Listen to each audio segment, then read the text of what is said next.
Kita sedia maklum harga emas terus-terusan menaik dah mencecah $4,000 per ounce. So, adakah harga emas ataupun gold sudah pun berada di puncak dan sedia untuk membuat penurunan ataupun pullback?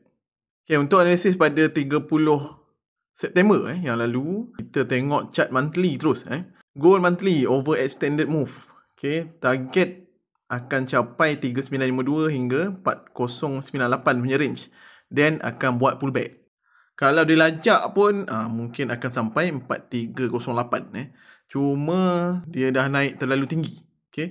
So berkemungkinan memang akan sampai area range 3952 dan 4058 tu dan akan membuat penurunan. Okay, ini adalah chart semasa gold.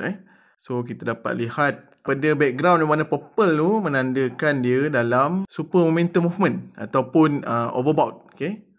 Kalau kita tengok monthly punya chart, RSI dah cecah 90. So, memang ada potensi tinggi untuk dia membuat pullback. Okay.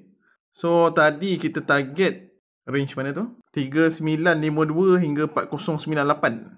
So, selepas pasaran ditutup pada Jumaat, 10 Oktober, dia dah capai aras tertinggi di aras 4059.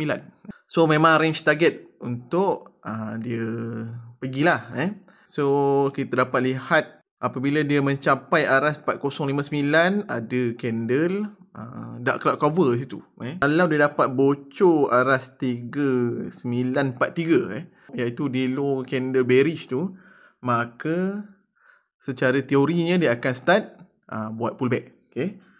Dan untuk confirmation dia buat pullback, perlu bocor aras 3890. Dan target kalau dia nak jatuh membuat penurunan, akan cari area 3757, 3663 dan 3570.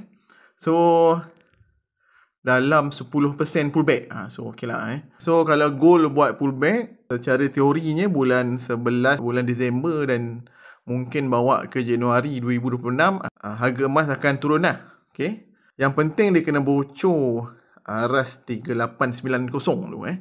Sebab based on analysis technical, memang dia dah terlalu overbought.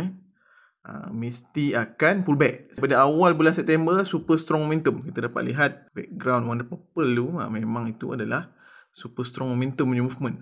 Ada analisis dan pembelajaran. Terima kasih kerana menonton dan selamat berdagang.